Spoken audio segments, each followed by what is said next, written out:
Question number 23 பார்க்கலாம். Using Biot Savart law, derive expression for the magnetic field due to a circular current carrying loop at a point on its axis and hence at its center. So questionல Biot Savart law use பண்ணி ஒரு circular current carrying loop அதனால produce ஆகக்கூடிய magnetic field வந்து அதோடைய ஆக்சிஸில் எவ்வளோ இருக்குது அப்படின்றத கண்டுபிடிக்க சொல்லியிருக்காங்க. அது மட்டும் இல்லாமல் அதோட சென்டரில் எவ்வளோ மேக்னெட்டிக் ஃபீல்டு இருக்குது அப்படின்றதையும் கண்டுபிடிக்க சொல்லியிருக்காங்க. So magnetic field due to a circular current carrying loop. So இதுதான் ஒரு லூப். ஸோ இந்த லூப் வந்து கரண்ட் ஐயை கேரி பண்ணுது அண்ட் இந்த கரண்ட் வந்து ஆன்டி கிளாக்வைஸ் டைரக்ஷனில் ஃப்ளோ ஆகிட்டுருக்கு காயிலில். ஸோ இந்த எக்ஸ்பெரிமெண்ட்டை எதில் நடத்துகிறாங்கன்னா ஒரு ஃப்ரீ ஸ்பேஸ், அதாவது வேக்யூமில் நடத்துகிறாங்க. இந்த லூப்பை எதில் வச்சுருக்காங்கன்னா YZ பிளேனில் வச்சுருக்காங்க. இது Y பிளேன், இது Z பிளேன். ஸோ இது வந்து YZ பிளேன்னு சொல்லுவாங்க. ஸோ சென்டர் ஆஃப் த லூப்பை வந்து ஆரிஜின் அப்படின்னு எடுத்துக்கலாம்.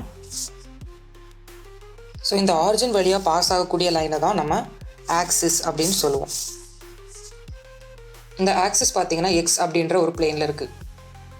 ஸோ இந்த லூப்போட ரேடியஸ் பார்த்தீங்கன்னா இதுதான் அதோட ரேடியஸ். ஸோ அந்த ரேடியஸை கேபிட்டல் R அப்படின்னு மென்ஷன் பண்ணிக்கலாம்.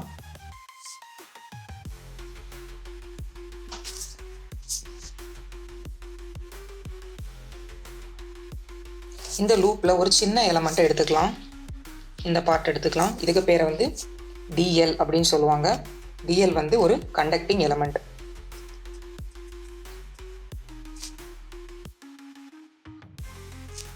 ஸோ ஒரு சின்ன பார்ட் எடுத்துக்கலாம் லூப்பில். ஸோ அதே மாதிரி கீழேயும் ஒரு பார்ட்டை நம்ம எடுத்துக்கலாம், சின்ன எலமெண்ட். ஸோ பயோட் சாவர்ட் லா என்ன சொல்லுதுன்னா, ஒரு கண்டக்டிங் எலமெண்ட்டில் கரண்ட் I பாஸ் ஆகும்போது அது வந்து ஒரு மேக்னெட்டிக் ஃபீல்டை ப்ரொடியூஸ் பண்ணும். ஸோ கொஸ்டினில் ஆக்சிஸில் ஒரு பாயிண்ட் Pயில் அது ப்ரொடியூஸ் பண்ணக்கூடிய மேக்னெட்டிக் ஃபீல்டை வந்து நமக்கு கண்டுபிடிக்க சொல்லியிருக்காங்க. ஸோ DLனால் ப்ரொடியூஸ் ஆகக்கூடிய மேக்னெட் வந்து DB. இந்த கண்டக்டிங் எலமெண்ட்லேருந்து இந்த பாயிண்ட் Pக்குள்ள டிஸ்டன்ஸ் பார்த்தீங்கன்னா ஸ்மால் r அப்படின்னு எடுத்துக்கலாம். ஸோ பாயிண்ட் Pக்கும் ஆரிஜினுக்கும் நடுவில் உள்ள டிஸ்டன்ஸ் பார்த்தீங்கன்னா ஸ்மால் x அப்படின்னு எடுத்துக்கலாம். ஸோ இந்த பாயிண்ட் Pயில் எவ்வளோ மேக்னெட்டிக் ஃபீல்ட் ப்ரொடியூஸ் ஆகிருக்கு அதை தான் நம்ம ஃபைண்ட் அவுட் பண்ண போகிறோம். According to Biot Savart law, magnitude of DB due to DL. Biot Savart law வந்து உங்களுக்கு எக்ஸ்ப்ளனேஷன் லிங்க்ல டிஸ்கிரிப்ஷன் கொடுத்துருக்கேன், அதை நீங்கள் பார்த்துக்கலாம், உங்களுக்கு ஈஸியாக அண்டர்ஸ்டாண்ட் ஆகும். பயோட் சாவர்ட் லாவோட எக்ஸ்பிரஷன் பார்த்தீங்கன்னா DB இஸ் ஈக்குவல் டு μ0/4π. இது வேக்யூமில் நடக்கிறனால இதை நம்ம யூஸ் பண்ணுறோம். கரண்ட் இன்டூ இது எதனால் நடக்குன்னா அந்த length, small length DL into R. R வந்து displacement vector divided by R3. So இதுதான் பயோட் சாவர்ட் லாவோட ஃபார்முலா. ஸோ இதில் μ0/4π IDL into R by R3. இதில் ஆரும் கேன்சல் ஆகி இதில் R² அப்படின்னு வந்துடும். ஸோ இந்த டயக்ராமில் இந்த ட்ரையாங்கிளை மட்டும் நம்ம எடுத்துக்கலாம். ஸோ காயில் வந்து உங்களுக்கு இப்படி வரும். இந்த ட்ரையாங்கிளை நீங்கள் எடுத்துட்டிங்கன்னா by using Pythagoras theorem. Pythagoras theorem என்ன சொல்கிறது? Square of the hypotenuse. இதில் வந்து ஹைப்போடினியூஸ் வந்து R. So square of the hypotenuse is equal to the sum of the squares of the other two sides. So அப்படி நமக்கு R² value கிடச்சாச்சு. So நம்ம already DB கண்டுபிடிச்சிருக்கோம். ஸோ அந்த DBயில் இந்த R² பொசிஷனில் இந்த R² சப்ஸ்டியூட் பண்ணிக்கலாம். ஸோ இந்த ஈக்குவேஷன் எப்படி எழுதலாம்னா DB is equal to μ0/4π I into DL divided by R²க்கு பதிலாக x² ப்ளஸ் R². நம்ம ரைட் ஹேண்ட் தம்ப் ரூலர் லோவர் கிளாஸஸில் படிச்சிருப்போம்.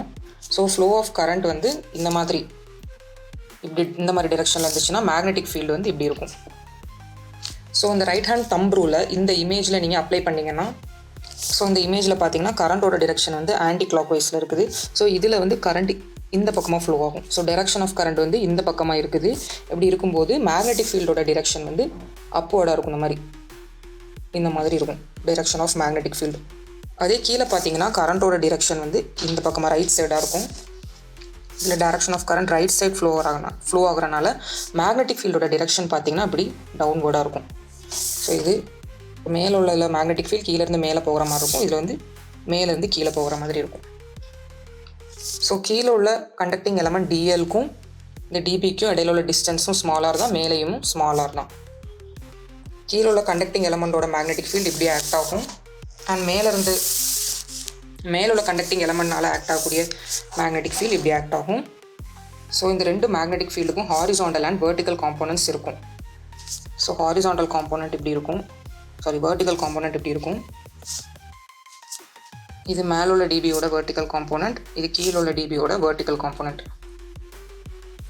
இதோட ஹாரிசாண்டல் காம்போனன்ட் இப்படி எக்ஸ் ஆக்சிஸில் ஆக்ட் ஆகும்.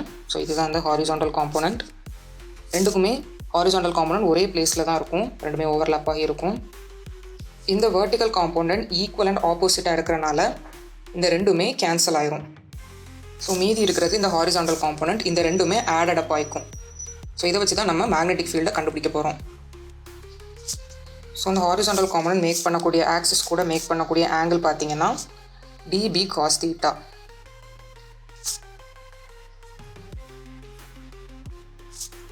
ஸோ அதனால் இந்த பெரிய ட்ரையாங்கிளில் நம்ம காஸ் தீட்டா வேல்யூ எடுத்துக்கலாம். Cos theta value according to trigonometry adjacent side by hypotenuse. இதில் அட்ஜசன்ட் சைட் பார்த்தீங்கன்னா capital R divided by hypotenuse வந்து ஆர் நமக்கு தெரியும் X square plus R square. So X square plus R square. Hypotenuse வந்து R, இந்த ஆரோட வேல்யூ பார்த்தீங்கன்னா root of X square plus R square. நம்ம ஆல்ரெடி கண்டுபிடிச்சிருக்கோம். இதை வந்து X square plus R square the whole power 1/2 அப்படின்னு எழுதிக்கலாம். So instead of the small R நம்ம போட்டுக்கலாம் X square plus R square the whole power 1/2. So இதுதான் cos தீட்டாவோட வேல்யூ. இந்த காஸ் தீட்டா வேல்யூவை நம்ம டிபியில் சப்ஸ்டியூட் பண்ணிக்கலாம். ஸோ இந்த டிபி ஈக்குவேஷனில் பார்த்தீங்கன்னா μ0/4π இன்டூ ஐடியல் டிஎலுக்கும் ஆருக்கும் உள்ள ஆங்கிள் வந்து சைன் தீட்டாவாக இருக்கும் டிவைடட் பை ஆர் ஸ்கொயர். இதில் வந்து சைன் காம்போனன்ட்ஸ் வந்து கேன்சல் ஆயிரும், ஒன்லி காஸ் காம்போனன்ட் தான் இருக்கும். ஸோ டிபியோட value will be equal to DB cos theta. So DB நம்ம எழுதிக்கலாம். டிபியோட வேல்யூ வந்து μ0/4π இன்டூ ஐடியல் பை ஆர் ஸ்கொயரோட வேல்யூ நம்ம ஆல்ரெடி கண்டுபிடிச்சிருக்கோம், which is X square plus R square. So X square plus R square into cos theta. Cos theta நம்ம கண்டுபிடிச்சிருக்கோம், which is R divided by X square plus R square the whole power 1/2. So இதுதான் டிபியோட value. So இதோட அடுத்த ஸ்டெப்பில் μ0/4π into IDL into R divided by இந்த ரெண்டுமே denominator ரெண்டுமே மல்டிப்ளை ஆகும்போது அதோடைய பவர்ஸ் ஆட் ஆகும். உங்களுக்கு என்ன கிடைக்கும்னா X square plus R square the whole power 3/2 அப்படின்னு கிடைக்கும். இது வந்து டிபிக்குள்ள வேல்யூஸ். நம்ம வந்து இப்போ டோட்டல் மேக்னெட்டிக் ஃபீல்ட் கண்டுபிடிக்கணும், பி கண்டுபிடிக்கணும் அப்படின்னா இந்த டிபியை நம்ம இன்டகிரேட் பண்ணோன்னா நமக்கு பியோட வேல்யூ கிடைக்கும். ஸோ இந்த μ0/4π இதை வெளியே எடுத்துக்கலாம். ஸோ கரண்ட்டும் கான்ஸ்டன்ட் அதை வெளியே எடுத்துக்கலாம். அப்புறம் இந்த டிஎலை வந்து நம்ம இன்டகிரேட் பண்ணும்போது அது எல்லா மாறிடும். இதில் எல் வந்து நமக்கு circumference of the circle which is 2πr. இந்த டிஎலுக்கு பதிலாக அந்த 2πr போட்டிருக்கோம். Into R divided by X square plus R square the whole power 3/2. இப்போ நம்ம கேன்சல் ஆக வேண்டியதை கேன்சல் பண்ணிக்கலாம்.